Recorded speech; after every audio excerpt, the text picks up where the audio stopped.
un yo lujurioso ha entrado en el cerebro de uno.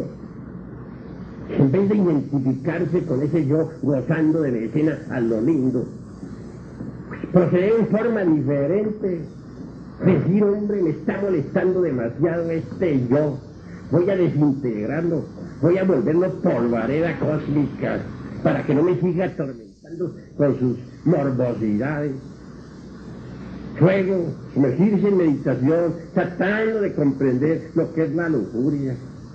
¿A qué sirve la lujuria? Aquel cuerpo que le sirvió a uno para satisfacerse en sus horas de placer, va al panteón, que allí le brotan gusanos por los ojos, por la nariz, por la boca, por los oídos, por el sexo, por todas partes. Después, ¿qué? Prosiguiendo, un esqueleto. No, hay un esqueleto y eso es todo.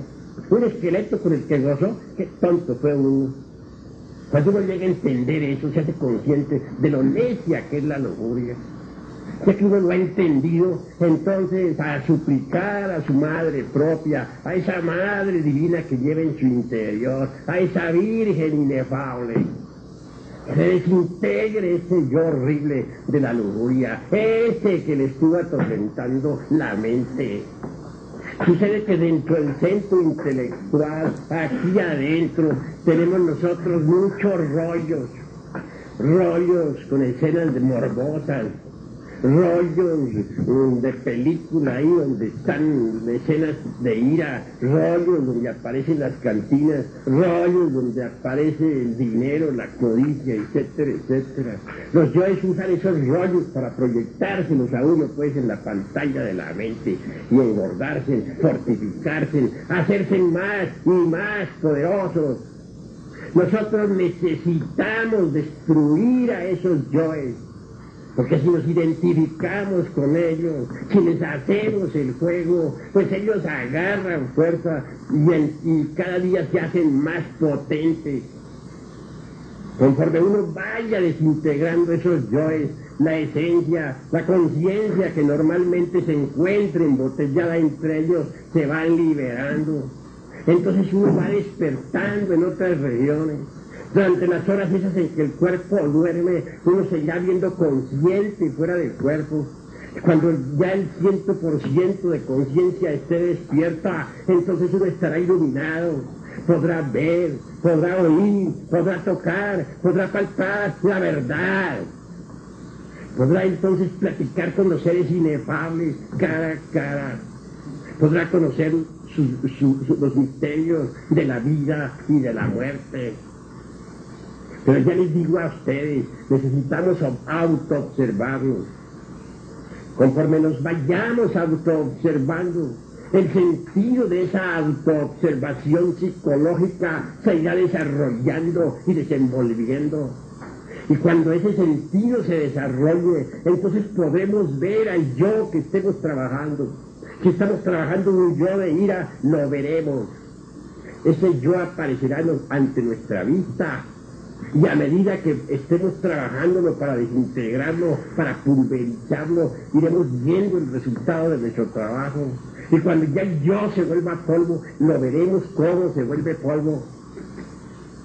Así pues, el sentido de la autoobservación psicológica está latente en todos ustedes, pero necesitan desarrollarlo. Y se desarrolla, les digo, a base de autoobservación.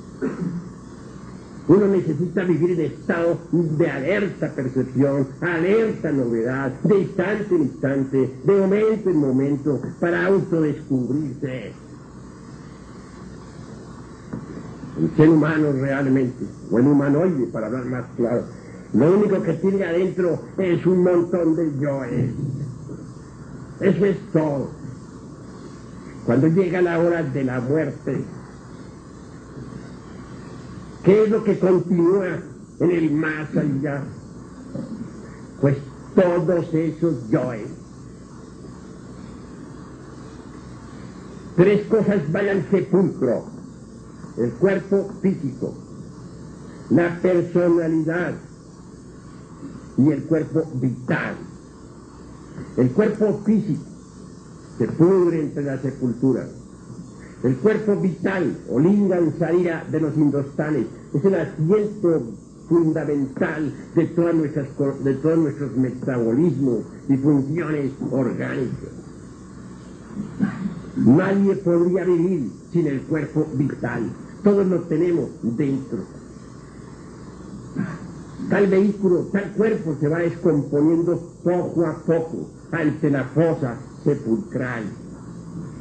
Mas también va otra cosa, la tercera, la expersonalidad. Nadie nace con una personalidad. La personalidad es hija de su tiempo, nace en su tiempo, muere en su tiempo. La personalidad se forma durante los primeros 7 años y se robustece con el tiempo y las experiencias.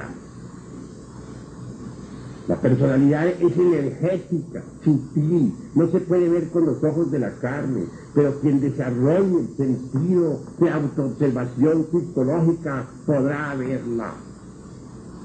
Ella entra al sepulcro, sale de allí cuando los dolientes le van a llevar flores. Con la imaginación ella modela esa, dijéramos, la parte invisible de ese sepulcro. Entonces ese sepulcro ante ella parece una casa, la casa donde vivió, o el cuarto del hospital donde murió, etc. Y allí entra y sale. Cuando los dolientes van a visitarle, se alegran. Claro, es deber de los dolientes visitarle, llevarle flores. Hay que tener un poco de piedad por las sombras de nuestros seres queridos. Ir al panteón es necesario. Si a la personalidad se le pone sobre la sepulcro, el día de los muertos, su comida que acostumbraba, etc. Esa expersonalidad realmente comerá la parte sutil de la comida, la parte etérica, dijéramos. Ahora comprenderán ustedes por qué esos alimentos que se llevan al panteón el día de los muertos quedan como desvitalizados. Si uno los prueba todo, al otro día nota que les falta algo. Ese algo que les falta, la parte sutil o etérica o metafísica que realmente el difunto amado se comió. De manera que la expersonalidad tiene una realidad, existe. Pero poco a poco, para bien de todos, esa expersonalidad se va disolviendo lentamente. Mas hay algo que no va a la fosa sepulcral. Me refiero a los yoes. El yo de la ira, el de la codicia, el de la envidia, etc. Todos esos yoes que son nuestros errores, nuestros defectos. Todo ese enjambre de demonios que llevamos dentro. Esos no van a la fosa sepulcral. Esos continúan en la quinta dimensión. Van y vienen y se mueven por todas partes. Viven en la quinta dimensión, viven inconscientes como sonámbulos. Esos yoes tienen existencia, existen realmente. Obviamente, la eternidad se los devora. Más tarde los expulsa. Hay una ley que se llama la ley del retorno de todas las cosas. Es decir, todo retorna, todo regresa, todo vuelve al punto de partida original. Los astros regresan siempre alrededor de sus soles, al punto de partida original. Los átomos dentro de las moléculas, en órbita alrededor de sus centros de gravedad, regresan al punto de partida original. ¿Por qué seríamos nosotros una excepción? ¿Por qué? Si regresan las estaciones, si regresan los átomos y los astros, si todo vuelve al punto de partida original, ¿por qué nosotros podríamos ser una excepción? Dios no viola sus leyes, ellas siempre son inmutables.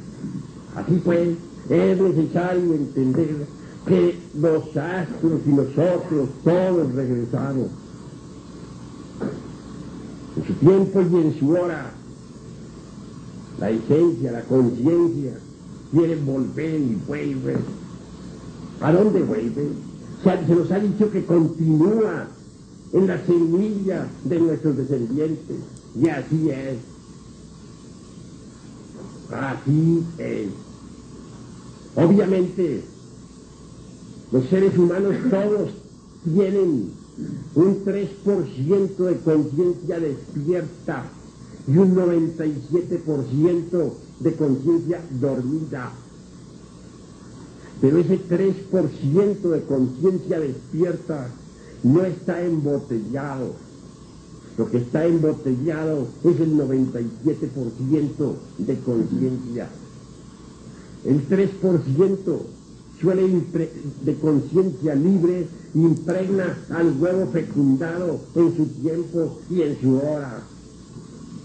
Y entonces se forma un nuevo organismo dentro del vientre materno. Uno va a nacer entre aquellas parejas con las que está relacionado. Está relacionado por vínculos de sangre. Normalmente continúa en la semilla de sus descendientes, pero continúa y allí vuelve. Repito, la esencia impregna el huevo fecundado y se forma un nuevo cuerpo físico. Ese cuerpo se forma en el vientre materno. Los ángeles del destino dotan a ese cuerpo físico del principio vital, del asiento vital. Y cuando nace la criatura, cuando viene al mundo, entonces la esencia penetra, es decir, lo que es de conciencia libre, penetra dentro del cuerpo del recién nacido. Y nace el niño, viene a la existencia.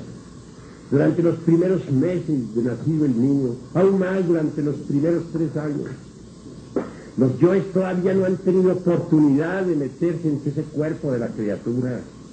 Esos yoes dan vueltas alrededor de la cuna, van y vienen libremente.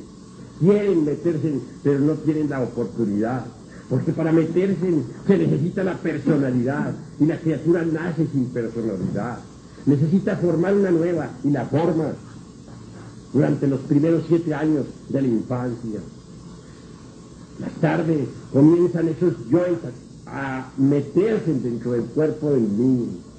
Entonces aparecen los primeros relámpagos de ira o de celos, etc. Pero mientras esos yoes no se han metido en el cuerpo de la criatura, el niño es absolutamente inocente. Sin embargo, el 3% de conciencia que tiene ahí metido entre el cuerpo le da autoconciencia.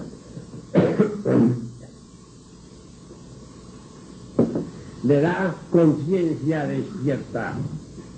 De manera que un niño tiene conciencia despierta. El niño recién nacido está despierto y nosotros no. El niño recién nacido nos ve a nosotros como somos. Y nosotros creemos que él no se da cuenta de nada. Pero cuán equivocados estamos. Él está despierto y nosotros dormidos. Él nos mira con piedad y nosotros creemos que los piadosos somos nosotros. Él recuerda su vida anterior y los seres humanos comunes y corrientes no la recuerdan. Él está en contacto con el mundo invisible, ve a sus amigos de la quinta dimensión que van y vienen, a veces se sonríe, a veces está triste y nosotros no entendemos. Me recuerdan en estos momentos, me recuerdo con claridad cuando yo era un niño, nací con conciencia despierta. Recuerdo exactamente el instante en que nací. De pequeño podía recordar mis vidas pasadas, recordaba mi antigua existencia, recordaba a todos mis seres queridos y lloraba. Pero mi buena madre pensaba que lloraba de hambre o de sueño. Y claro, venía a atenderme. Y fui creciendo, y no se me olvidó mi existencia anterior, ni mis existencias anteriores, porque uno viene a este mundo realmente muchas veces. Yo recuerdo con exactitud el momento en que desencarné en mi pasada existencia. Recuerdo cuando el galeno tomó el pulso de mi mano y luego sentándose en la única silla que existía entonces en esa casucha horrible donde desencarné, moviendo la cabeza negativamente, dijo: este caso está perdido. Cuando él se retiró, un frío tremendo invadió mi cuerpo. La buena mujer que me acompañaba solamente oró suplicando a San Pedro, a San Pablo, a los santos inefables. Mas todo fue inútil. Luego sentí unas manos que me agarraban por la cintura. Tales manos me sacaron fuera del cuerpo. Era el ángel de la muerte, porque de ellos hay legión. Con su voz cortó el hilo de la vida. Lo sutil que Martín Lozán Rampa llama el cordón plateado. Algunos llantos más llegaron a mis oídos espirituales. Ya había desencarnado. Pasó algún tiempo antes de que volviera a tomar cuerpo. Un día, uno de los ángeles de la ley, uno de los señores del karma acercándose me dijo: maestro Samael Aumbeor, ya todo está listo, sígame. Y yo le seguí. Y él penetró a lo largo de un viejo pasadizo empedrado. Llegó a un patio lleno de macetas. Y yo le seguí. Atravesó por unas salas. Yo iba atrás de él. Y al entrar a una recámara, llegaron a mis oídos los sufrimientos de una mujer que tenía dolores de parto. Miré y vi algo más. Un hilo muy sutil me conectaba con ese cuerpecillo que estaba por nacer. Y nació la criatura. Y en el instante en que hizo su primera respiración, me sentí atraído instantáneamente hacia el interior de aquel cuerpecito. Esto es algo, sentí algo muy similar a lo que siente una persona que duerme. Y alguien viene y la toca. Instantáneamente esa persona despierta. Yo al despertar me encontré metido dentro de un nuevo cuerpo. Un cuerpo de niño. Lloré sorprendido. Claro, aquella enfermera que atendía consideraba que eso era normal, que así lloran siempre los niños que nacen. Más aún, recuerdo cuando después de la consabida operación aquella de cortar el cordón umbilical, se me colocó en el mullido lecho junto a mi madre. Un gigante enorme, porque así lo veía, pues mi cuerpo era pequeño. Se acercaba, me miraba y sonreía.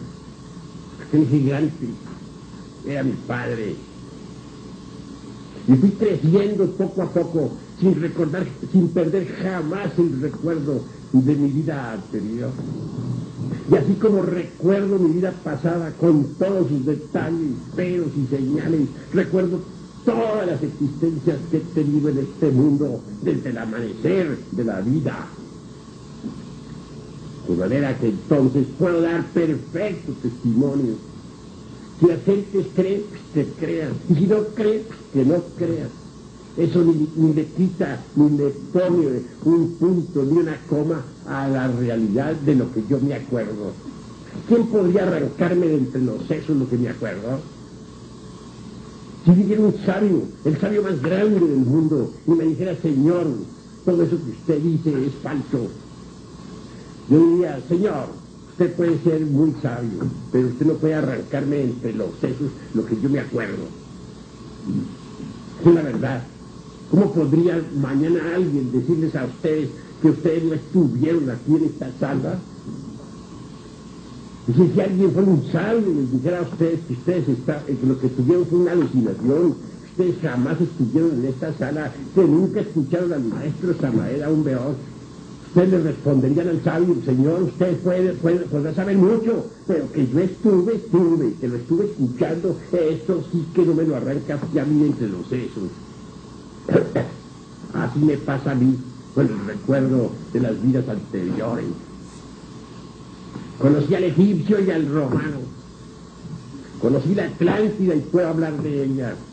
Vi cómo perecieron los atlantes. Soy un testigo de la aurora de los siglos. Yo vi salir la tierra entre el caos, y por eso doy testimonio, y por eso lucho para poder hacer a las gentes partícipes de ese camino que conduce a la liberación final. Desgraciadamente las gentes, repito, tienen la conciencia dormida, y por eso aquellos que se burlan de mí, a mí no me queda más remedio que hacer lo que dijo el Cristo: Padre mío, perdónalos, porque no saben lo que hacen. Es obvio, están dormidos. Si estuvieran despiertos, no se burlarían. Entonces, ¿qué me queda? Perdonarlos, llamarlos. Entonces es obvio. Así pues, que bien vale la pena luchar uno por una autotransformación radical. Necesitamos cambiar, necesitamos ser diferentes, volvernos distintos. Esto solamente es posible eliminando de nuestra psiquis, eliminando de nuestro interior estos yoes diablos que personifican a nuestros errores. Algunos de ellos a veces toman gran fuerza eléctrica. Me refiero, por ejemplo, al famoso diablo prestidigitador. Ese yo, es un yo que algunas personas lo tienen. Se carga con la fuerza eléctrica sexual, sobre todo en los jóvenes, sean estos varones o hembras, y tiene poder a veces para producir fenómenos físicos, mover mesas, dar golpes en determinados lugares, etc. Conocí el caso de una joven que era perseguida constantemente por un tal de esos diablos prestidigitadores. Era un yo de ella misma, no era de otra persona. Pero ella lo llamaba, le daba un nombre, le decía Luzbel. Sucedió que aquella mujer, que era una pobre criada, sufría lo indecible. Donde quiera entraba a trabajar y ahí la corría. ¿Saben ustedes por qué? Sencillamente porque en presencia de ella se suscitaban fenómenos espantosos, horribles. Los platos que iba a servir a la mesa de pronto resultaban por los aires. La comida, cuando ya estaba lista para comer, resulta que era llenada de pronto de arena, de piedra que caía no se sabe de dónde. La mesa se levantaban solas en el aire. Ruidos extraños en las bardas. La mujer siempre tenía dinero. ¿Por qué? Porque el diablo prestidigitador le lanzaba siempre una monedita y al tostón. No era más que ya tostón, pero ella estaba contenta con su tostón diario. Los fenómenos eran terribles. A mí me tocó investigar el caso. Yo lo vi. No tenía remedio, desgraciadamente, porque era un yo de ella misma. Ella misma lo había fabricado en alguna existencia anterior. De manera que el caso estaba perdido. Por ahí andaba la pobre mujer de casa en casa. Ya en ninguna parte la recibía. Cuando aparecía por ahí algún travieso, algún don Juan Tenorio, intentaba naturalmente abusar de ella, pues nomás no podía. ¿Por qué? Cuando iba a querer abusar de ella sexualmente, comenzaban los ruidos espantosos en el techo y a caer piedra. El pobre galán tenía que huir despavorido. Conocí ese caso, me consta, y de eso doy testimonio, de ver un yo de ella, un yo prestidigitador. Así pues, mientras uno no haya disuelto los yoes, uno no es más que un montón de diablos. ¿Qué es lo que continúa más allá de la muerte? Un montón de diablos. Lo grave es que a uno se le asignan ciclos de a 108 existencias. Si uno no puede o no es capaz de desintegrar estos diablos que uno carga adentro, ¿qué sucede? Al cumplirse las 108, pues va para abajo, ingresa en la involución sumergida de los mundos infiernos. Esos mundos existen. ¿Ustedes creen que el Dante Alighieri, el autor de la Divina Comedia, estaba loco? ¿Ustedes creen eso? ¿O creen que es un simple versito aquel salido de la mente alucinada de algún poeta? No, el Dante Alighieri era un iluminado, era un maestro, fue un iniciado. Les digo, entre otras cosas, que el Dante Alighieri ya se reencarnó y vive actualmente otra vez en Italia. Es un maestro, de verdad, un maestro iluminado, y está consciente de que es un maestro. Si no estuviera consciente, pues sencillamente, pues no sería maestro. El Dante vive. El infierno del Dante tiene realidad. Él habla de los 9 círculos dantescos. ¿Acaso no hablan también nuestros antepasados de Anáhuac? ¿No hablan del Mictlán?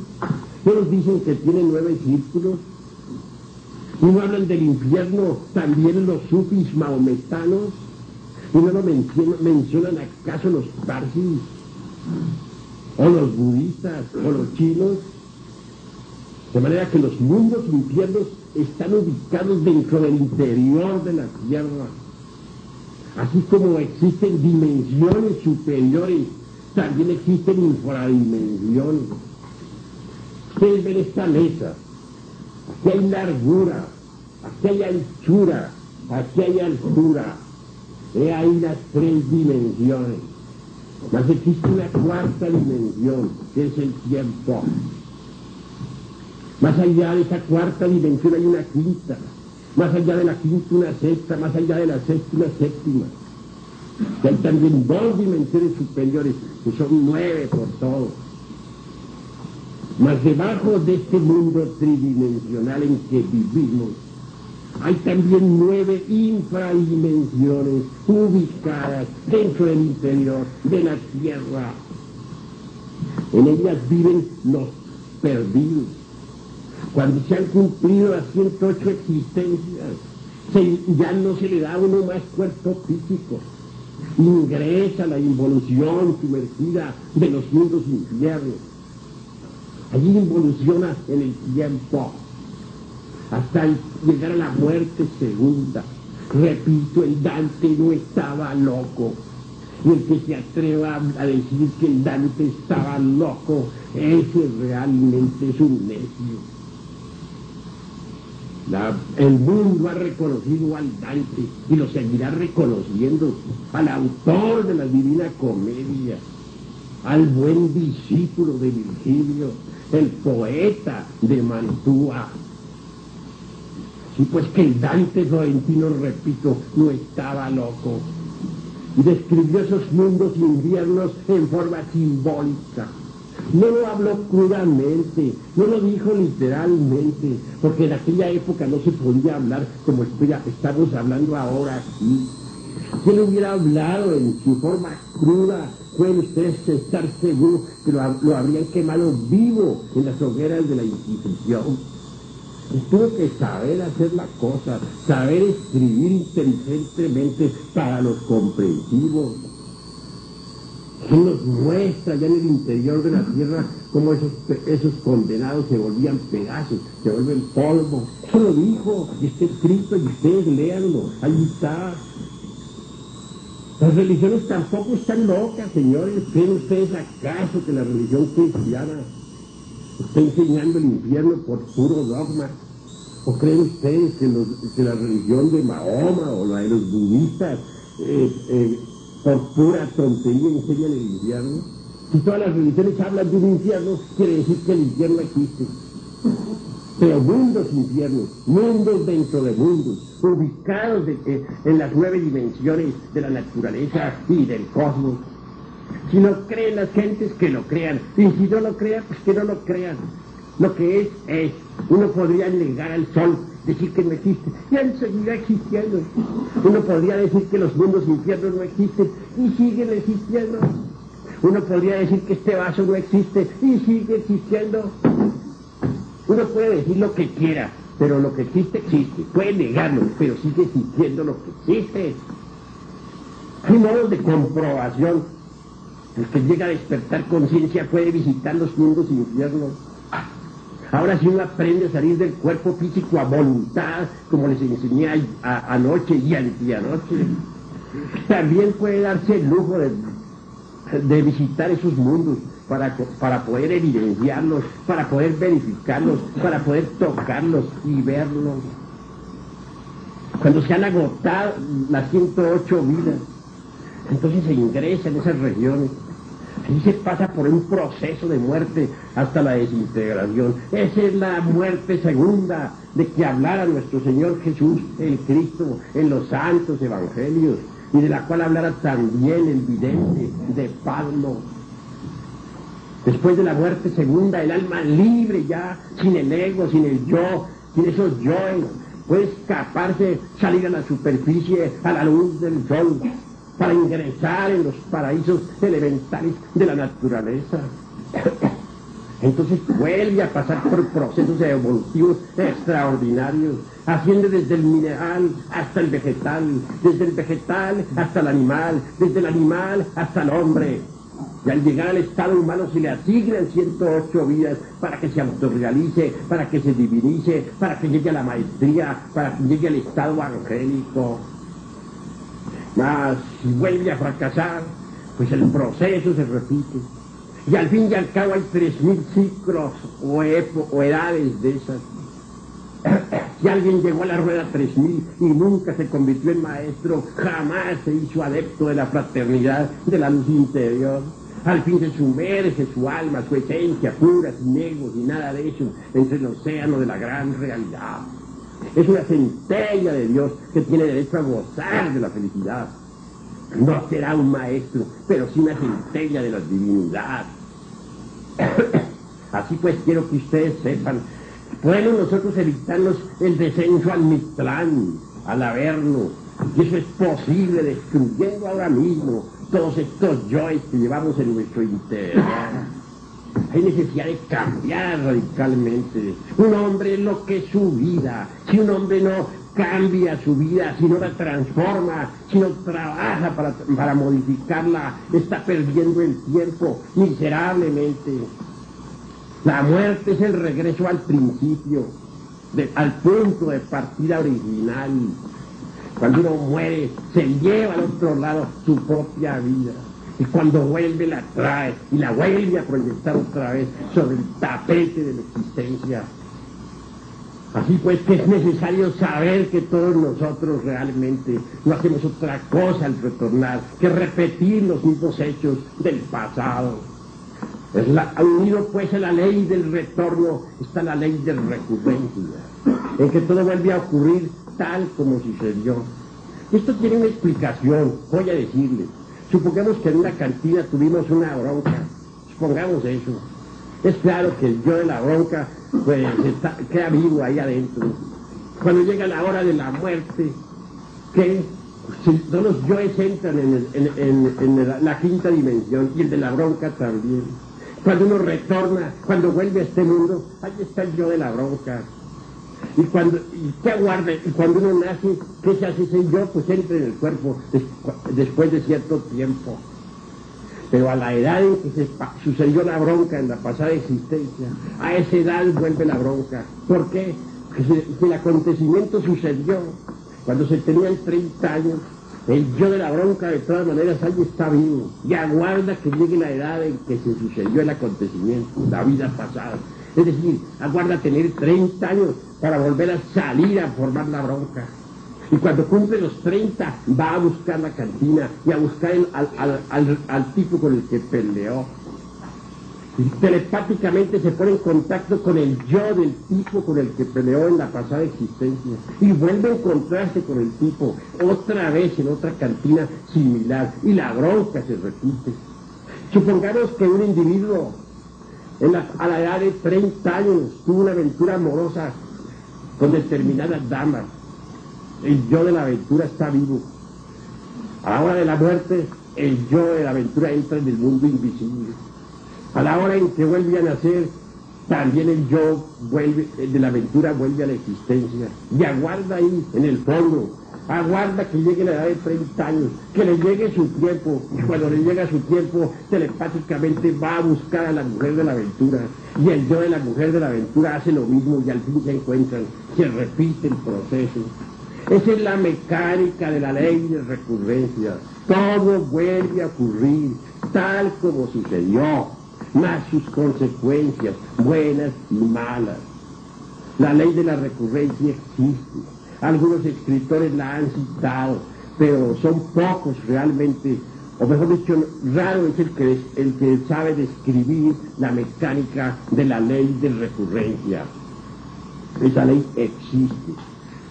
Nosotros vivimos repitiendo exactamente nuestros mismos errores.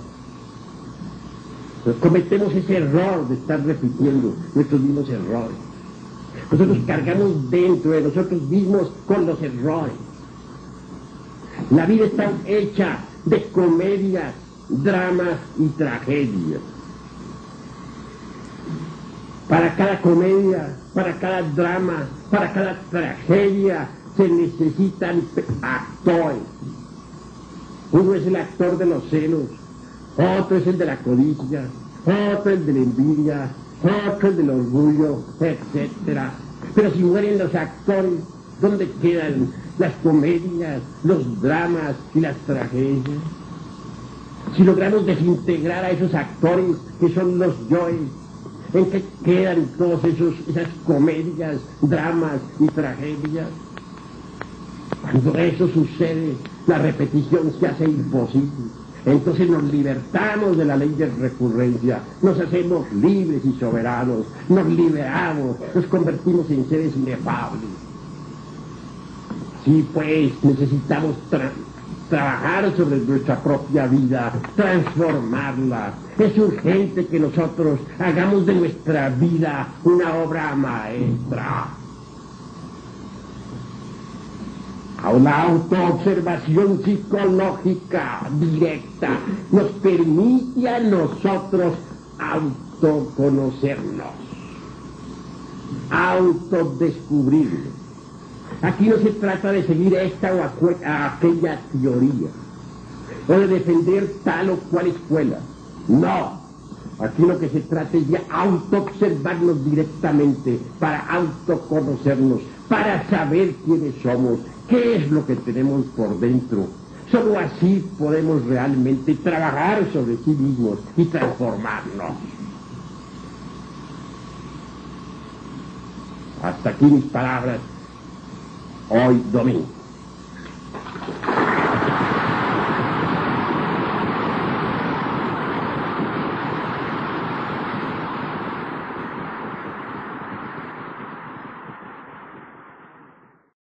Terminar exactamente cuando se inicie la era del Capricornio.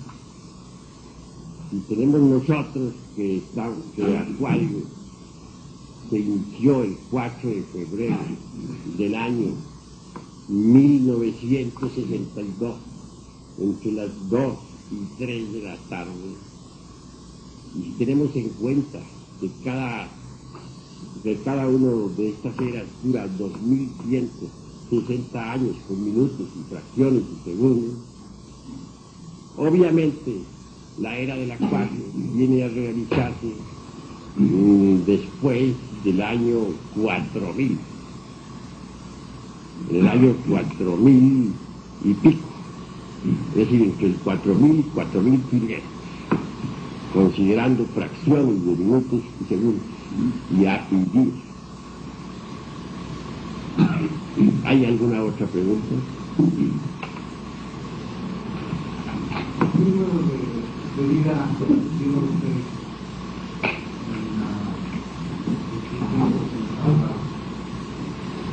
¿Qué número de vida? Cuando usted habla del tiempo de su vida, yo ¿qué número de vida lleva? Bueno, en cuanto a mí, en lo personal, mi vida personal, considero que no tiene realmente ningún valor, que de nada serviría saber en qué número de vida voy yo. Lo interesante sería saber en qué número de vida va cada uno de nosotros. Y esto solamente es posible autoexplorándonos, para autoconocernos. Porque nada ganaría tú, hermano, con saber en qué número de vida voy yo. Lo importante sería que tú trabajaras sobre ti mismo, que supieras en qué número de vida vas tú. Eso sí sería interesante. Por estos tiempos, despertando conciencia, lo logro. Por estos tiempos, en nombre de la verdad, te sé decir, con el corazón en la mano, que ciertamente todos los seres humanos están llegando al final de su ciclo de existencia. Algunas personas se encuentran en la 108, otros en la 107, otros en la 106, etcétera, etcétera, etcétera. Cada cual está llegando en estos momentos al final de su ciclo de existencia. Ahora comprenderán ustedes por qué los tiempos del fin ya han llegado. Y esto que estoy diciendo es general para todos.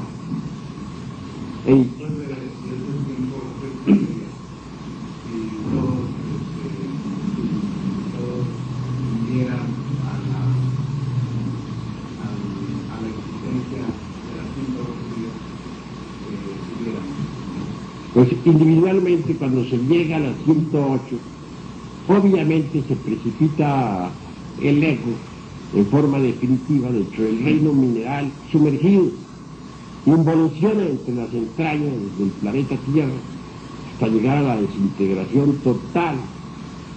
Ahora, si masivamente la humanidad llega al final de sus ciclos de existencia, incuestionablemente, masivamente, irá entrando en grandes cantidades dentro de ese reino mineral sumergido. Y he de decir en nombre de la verdad, y no está de más aclararles a ustedes, que en estos momentos hay muchas gentes que ya cumplieron sus 108 años de existencia, de vida, digo, que ya llegaron a las 108 vidas. Esas gentes viven en los mundos infiernos aunque tengan cuerpo físico. De hecho, están ubicadas en esos mundos infiernos. Y al abandonar el cuerpo denso, en la hora de la muerte del cuerpo denso, pues, se encontrarán con que son habitantes ya de esos mundos infiernos, que viven en esas infradimensiones de la naturaleza y del cosmos. Mucho se ha hablado, por ejemplo, sobre lo que hay más allá. Ciertamente, cada persona tiene un rasgo característico psicológico definido. A la hora de la muerte, o digo, en vida, de acuerdo con el rasgo psicológico que tenemos, nos hallamos ubicados, sentados, cual país psicológico interior. De manera que bien vale la pena saber dónde estamos ubicados. Nosotros sabemos en este momento que estamos ubicados aquí, en esta casa muy seria de la cultura, que estamos entre gente culta. Eso lo sabemos, pero lo que falta saber es dónde nos hallamos ubicados psicológicamente. Es obvio que cada uno de nosotros, está ubicado, vive en algún lugar psicológico de sí mismo. El iracundo vivirá en el país de la ira. El codicioso morará en el país de la codicia. Los lujuriosos en el país de la lujuria. Esas son zonas o regiones o moradas que existen en las dimensiones superiores de la naturaleza y del cosmos. Ahora comprenderán por qué Jesús, el Cristo, dijo: en la casa de mi Padre hay muchas moradas. También les digo a ustedes en nombre de la verdad que en los mundos infiernos hay muchas moradas dentro de los 9 círculos dantescos. Incuestionablemente, cada cual girará hacia su morada que le corresponde. El Dante Alighieri, en su Divina Comedia, nos cuenta el caso de un monje vengador. Este había peleado con todos sus parientes y resolvió planear una venganza. Los invitó con el pretexto de reconciliarse, los invitó a una comida y en pleno banquete los envenenó a todos. A la hora de los postres, todos comieron veneno, porque en los postres fue puesto el veneno. Nos dice el Dante en la Divina Comedia, que en ese preciso instante el ego, el yo, nada con otras personas, y claro, yo esas otras con otras, y todos jugamos algún papel en la cuestión del teje y desteje del destino de los seres humanos. Pero vean ustedes cómo giró hacia el noveno círculo dantesco. No hay duda que esa clase de crímenes tan horribles se pagan de esa forma. Los iracundos pues irán hacia la quinta región, hacia el quinto círculo, incuestionablemente. Los fornicarios, naturalmente, que tendrán que girar hacia el sexto círculo. Pero la cruda realidad es que en los mundos infiernos existen. Allí las cosas físicas existen. Yo estoy práctico en eso, he investigado eso, lo he explorado. O sea, he visto allí, por ejemplo, que si uno toma un vaso así es mucho más denso, más pesado que acá. Allí la materia es más grosera. Una mesa aquí, pues es así muy fina con relación a una mesa allá en los mundos infiernos. En los mundos infiernos existen todas las cosas de aquí, pero en forma mucho más grotesca. Son las infradimensiones de la naturaleza y del cosmos. Hace poco desencarnó un joven muy amigo de nosotros. Ese joven, pues no era propiamente malo. Le gustaba mucho la bronca, eso sí. Siempre vivía peleando. Pero desgraciadamente, un día cualquiera tuvo un accidente. Viajaba en un Volkswagen por la carretera de Toluca y parece que quiso evitar pegarle a un animal, a un perro, según dicen algunos. Lo cierto fue que se volcó, se mató.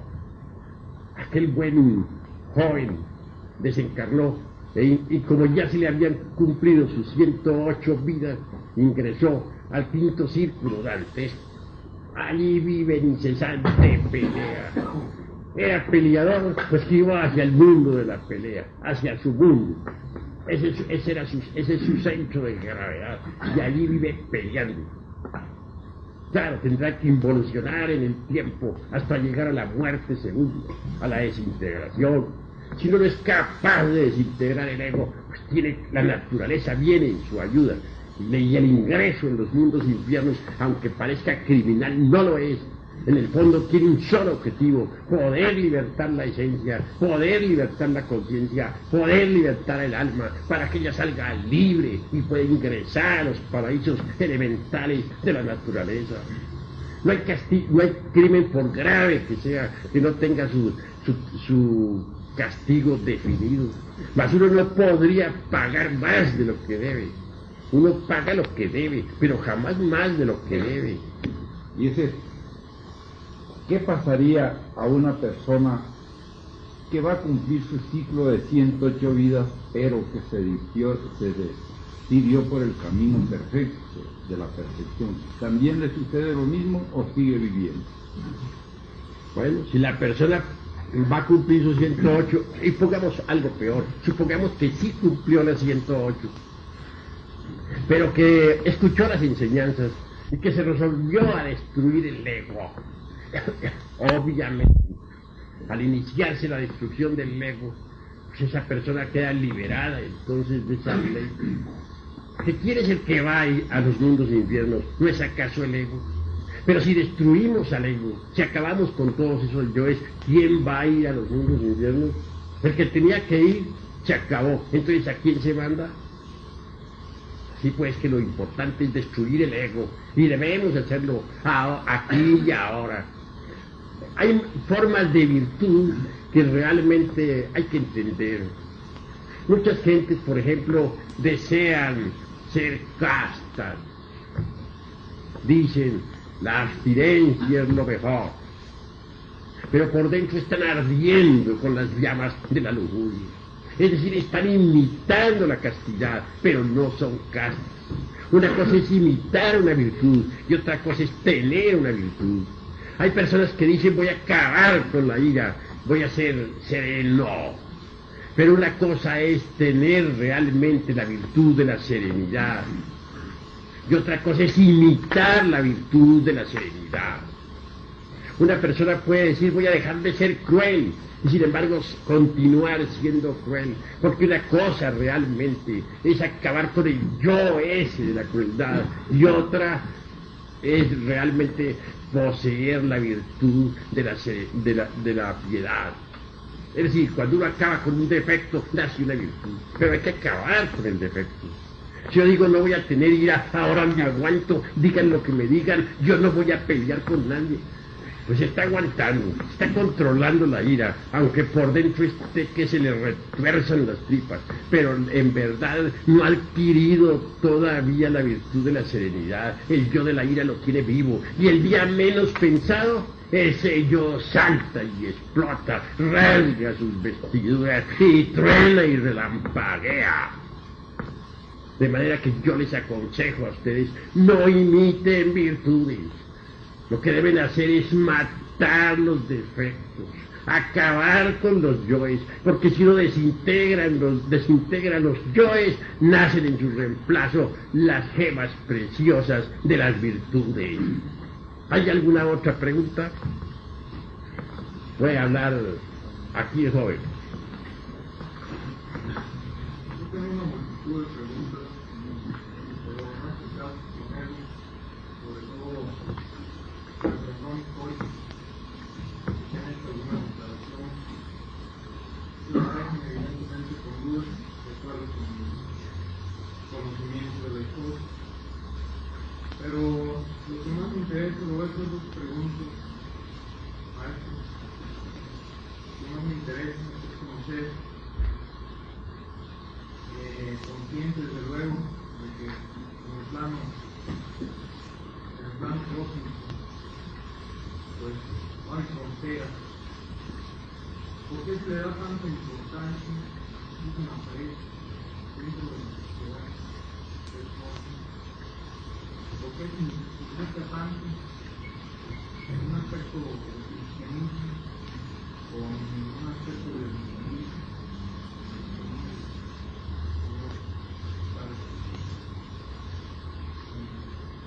Desde luego, como le digo, tomando en cuenta que en el plano cósmico no hay fronteras, pero a mí sí me llama la atención de este significa tanto de Nazaret, en estas imágenes muy especiales, así como se le toma por encima de muchos otros avatares, Joaquín, que tienen tanto valor, tanta trascendencia en el movimiento espiritual universal, como cualquier otro.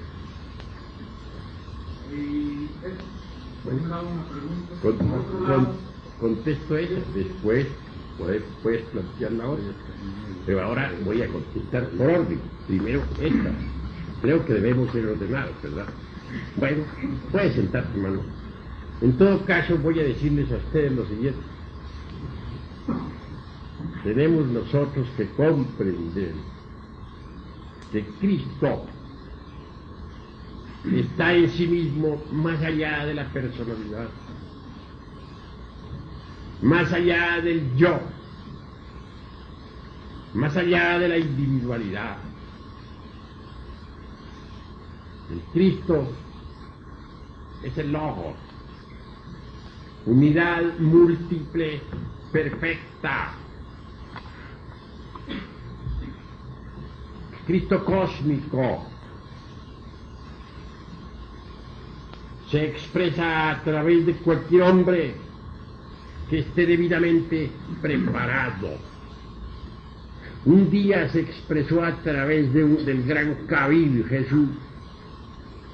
Otro día resplandeció a través del Gautama Buda Sakyamuni. Nadie puede negar que Juan el Bautista también fue una manifestación del Señor. Nadie podría negar que Él se expresó con todo su vigor, se manifestó con toda su potencia en Hermes Trismegisto, el 3 veces grande, Dios Ibis de todo. Nosotros los mexicanos tenemos también aquí a nuestro Cristo histórico. Quiero referirme en forma enfática a Quetzalcóatl. Cuando un hombre trabaja de verdad sobre sí mismo, en forma íntima, recibe la Navidad del corazón. Inútilmente habrá nacido el Cristo en Belén si no nace en nuestro corazón también.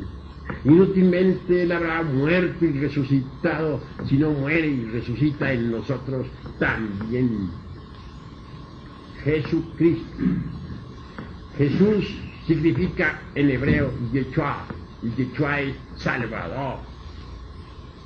Obviamente Pablo de Tarso rara vez se menciona al gran Kabir. Pablo de Tarso cita siempre al Jesucristo interior, al Cristo íntimo, que es nuestro Salvador interior profundo. Cuando un hombre, repito, está trabajando sinceramente sobre sí mismo, pasa por la Navidad del corazón. Cuando un hombre recibe la iniciación venusta, pasa por la Navidad del corazón.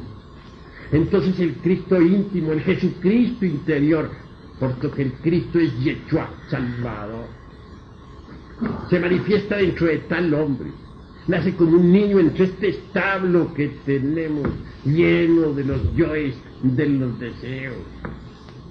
Y a medida que el niño este va creciendo dentro de nuestro interior, se va manifestando cada vez más y más. El Señor dentro de nuestro interior se hace cargo de nuestros propios pensamientos, se hace cargo de nuestros propios sentimientos, de nuestros procesos sexuales y volitivos. El Señor, el Salvador, luchando dentro de nosotros mismos, se convierte pues en un hombre entre los hombres. El Señor luchando dentro de nosotros mismos tiene que pasar por todas las tentaciones. Él tiene que eliminar a los yoes en sí mismo. Él tiene que vencer las tinieblas en sí mismo. Y a medida que va creciendo y se va desarrollando, se va expresando mejor. Y al fin llega un momento en que el Señor dentro de nosotros mismos tiene que pasar por todo el drama cósmico. Señor dentro de nosotros mismos tiene que vivir todo el drama de los evangelios. El Señor dentro de nosotros mismos tiene que sufrir los suplicios de la pasión. El Judas del deseo le traiciona incesantemente. El demonio de la mente, que es el segundo traidor, incesantemente se lava las manos. ¿Quién no trata de justificarse? ¿Quién no trata de evadir sus errores? ¿Quién no busca siempre disculpas? Y el demonio de la mala voluntad, ese Caifás que cada uno de nosotros carga adentro, siempre incesantemente aborrece al Señor. Así pues el Cristo íntimo tiene que ser traicionado por estos yoes perversos que cargamos dentro. Y son estos yoes los que gritan, crucifixia, crucifixia, crucifixia. Y al fin sube el Cristo íntimo al Calvario. El Cristo íntimo debe ser coronado de espinas y tiene que recibir latigazos en nuestro interior y sube por nosotros al Calvario. Esto sucede allá adentro, en las profundidades, en el fondo vivo de nuestra conciencia superlativa. Lo último que hace el Señor es con su muerte matar a la muerte. Por eso escrito está: salir en la muerte con victoria. ¿Dónde está, oh sepulcro, tu aguijón? ¿Dónde, oh muerte, tu victoria? Así pues el Cristo íntimo, el Jesucristo íntimo, es nuestro Yeshua, nuestro Salvador. ¿Quién otro va a salvarnos? Necesitamos una ayuda. ¿Quién otro la va a dar? Así es como el Cristo viene a salvarnos, nos salva desde adentro. El gran Kabir Jesús hace ya cerca de 2000 años, vino allá en la Tierra Santa. Sigue siendo venerado por nosotros, porque fue Él el que nos trajo esta enseñanza. Él se refirió al Jesucristo íntimo de cada uno de nosotros. ¿No fue acaso el Buda Gautama también quien enseñara a los indostanes y todo lo que es el Buda íntimo? Así también Jesucristo, aquel gran Kabir, nos enseñó la doctrina del Jesucristo íntimo de cada uno de nosotros, del Cristo cósmico en nosotros, de nuestro Cristo secreto.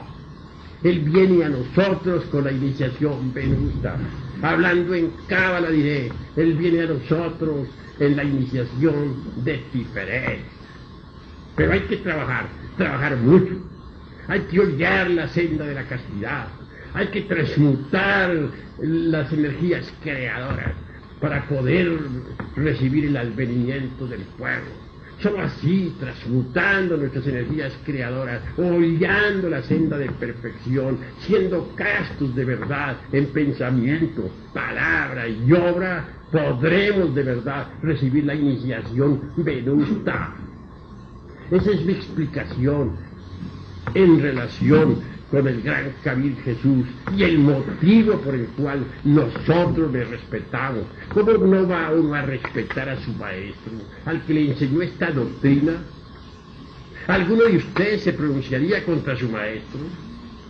¿O sería tan ingrato que lo echaría al olvido?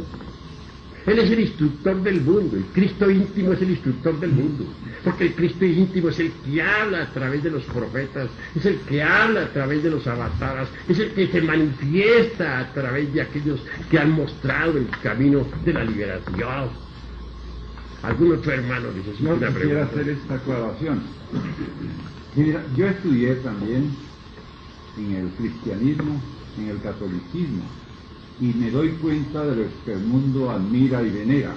El mundo ha conocido al Cristo histórico, o sea, lo que es el Señor, que fue Jesús, dijo a través de los evangelios y las tradiciones. Aquí van a conocer el Cristo interno, que vive y palpita en el fondo mismo de nuestras propias energías creadoras.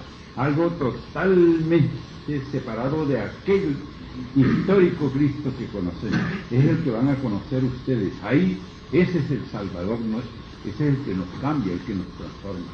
De modo pues que la confusión está en esto, que la gente habla del Cristo histórico. Nosotros hablamos del Cristo interno, vivo, que hay dentro de cada uno de ustedes y está latente en el poder sexual. ¿No? Que esa es la aclaración que más o menos viene a dar un diferendo entre los dos seres.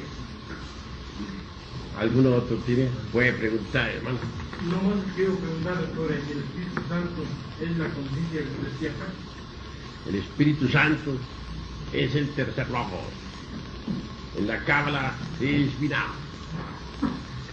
Incuestionablemente el Espíritu Santo subyace en el fondo de la energía sexual. Viene a nosotros, adviene a nosotros.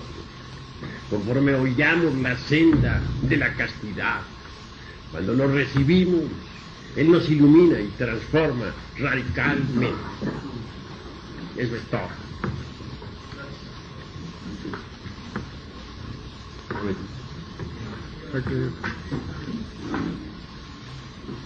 La doctrina, la ciencia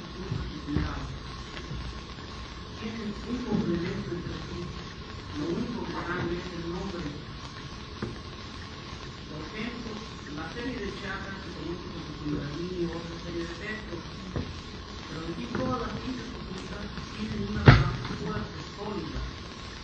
Además de esto, existen una determinada regla que son las que gobiernan todo el universo.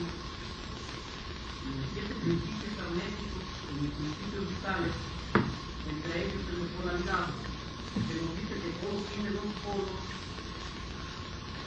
pero son una misma cosa. El amor y el odio son una misma cosa, solamente en diferente grado de polaridad.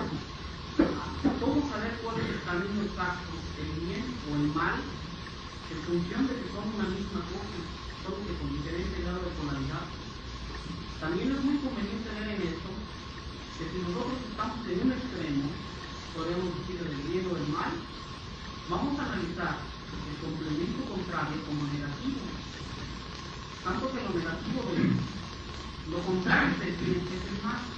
Lo contrario de lo positivo es lo negativo. ¿Cómo conocer cuál es el camino verdadero, el del bien o el del mal? Sin ver las trascendencias. Porque también es cierto que Cristo fue un maestro, en un sentido, el Marqués de Sade también fue otro maestro en otro sentido. Y los dos usan su propia percepción.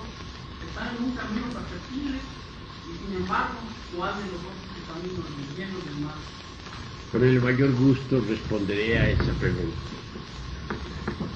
Obviamente Jesús el Cristo nos mostró el camino de la liberación. Nos enseñó la doctrina del Jesucristo interior, base fundamental de las epístolas de Pablo de Tarso. No negamos que la cita del Marqués de Sade, la antítesis del Cristo.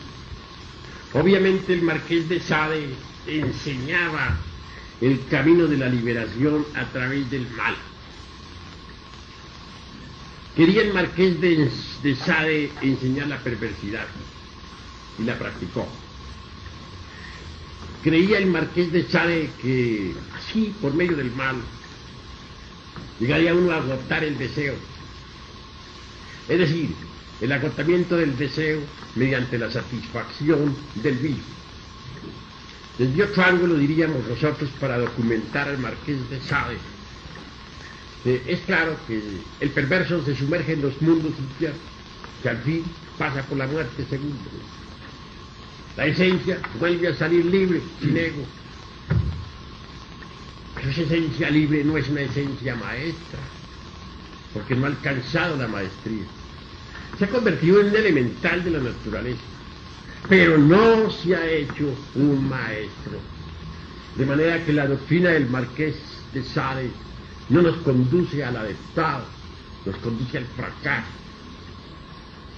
Mas coloquémonos en el plano del Jesucristo íntimo y del gran Cabid Jesús. Incuestionablemente dentro de nosotros existen yoes del mal. Pero esto no quiere decir que dentro de nosotros también no existan los yoes del bien. Hay yoes que saben pintar hermosos cuadros. Hay yoes que tienen magníficas costumbres. Hay yoes que saben hacer caridad. Hay yoes que saben curar, etcétera. Entonces, ¿qué?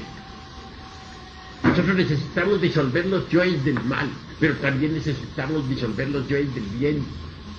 Porque los yoes buenos hacen el bien, pero no saben cuándo se debe hacer el bien. Muchas veces hacen el bien cuando no se debe hacer. Y el bien hay que saberlo hacer. Recordemos nosotros que el fuego dentro de la cocina es útil, es bueno. Pero el fuego fuera de la cocina, en la sala, quemando las cortinas, es malo. Recordemos que el agua en el lavamanos es buena, pero el agua invadiendo la estancia es mala. De manera que bien es todo lo que está en su lugar, mal es todo lo que está fuera del lugar. Nosotros necesitamos al fin y al cabo eliminar los yoes del bien y del mal, para libertarnos tanto del bien y del mal, pasar más allá del bien y del mal. Necesitamos nosotros empuñar la espada de la justicia cósmica y convertirnos en seres terriblemente divinos, más allá del bien y del mal. En cierta ocasión, un amigo que tiene una fábrica de pantalones me dijo: bueno, y si yo disuelvo entonces el yo que sabe hacer pantalones, que es un yo útil, entonces se va a acabar la fábrica. ¿Quién hace pantalones? Le respondí: no, ¿usted está creyendo acaso que el ser es inútil? El ser tiene muchas partes. Y si ese yo que hace pantalones es eliminado, que en su reemplazo queda una de las partes autónomas e independientes del ser, que lo sabe hacer y más perfecto. Así pues que cuando uno disuelve los yoes, no queda indefenso e inútil. porque el ser con sus diversas partes no es inútil, él es perfecto. Ahora bien, necesitamos independizarnos del bien y del mal. Necesitamos eliminar los yoes buenos y los yoes malos, hacernos autoconscientes, despertar. Eso es obvio. Desgraciadamente, las gentes oscilan siempre entre el par de opuestos de la filosofía. Recordemos que la vida está gobernada por la ley del péndulo. En un extremo del péndulo puede estar el bien, en otro extremo del péndulo está el mal. Se trata de meternos dentro de ese movimiento pendular. Debemos colocarnos en el centro, y el centro es el ser. El ser nos dice cuándo se debe hacer el bien y cuándo no se debe hacer. Darle una limosna, por ejemplo, a un marihuano para que compre marihuana es absurdo. O darle limosna, por ejemplo, a un borracho para que siga la borrachera, pues es cosa estúpida. Así pues, no debemos nosotros vivir dentro de la oscilación del péndulo. Debemos colocarnos en el centro, donde está la vara de justicia, la vara de la rectitud, que es el ser. Necesitamos, pues, comprender que la ley del péndulo que nos lleva de aquí para allá y de allá para acá nos causa dolor. A ninguna parte nos conduce. Incuestionablemente, si uno se coloca en el centro, se independiza tanto del bien como del mal. En un extremo del péndulo pueden encontrar ustedes todas las escuelas de tipo, dijéramos, espiritual, pseudo-esotéricos o pseudo-ocultistas o como quieran ustedes llamarlo. En el otro extremo del péndulo están los ateos, los enemigos del eterno, los materialistas. Pero la verdad, ¿dónde está? La verdad no se encuentra en ninguno de los extremos del péndulo. A nosotros no debe interesarnos lo que las gentes digan o dejen de decir, lo que escriban o dejen de escribir. A nosotros lo único que debe interesarnos realmente es el ser. Tenemos que sumergirnos dentro del ser, dentro de la fuerza neutra que está en el fondo de cada uno de nosotros. Esa fuerza neutra es la fuerza del Espíritu Santo. Necesitamos sumergirnos en el ser nos instruirá, el ser nos enseñará. Nosotros necesitamos desintegrar los yoes para establecer correctas relaciones con el ser, porque solo el ser puede darnos la verdadera sapiencia que necesitamos y que está más allá del bien y del mal. Esta es mi respuesta. ¿Alguno otro tiene algo que decir?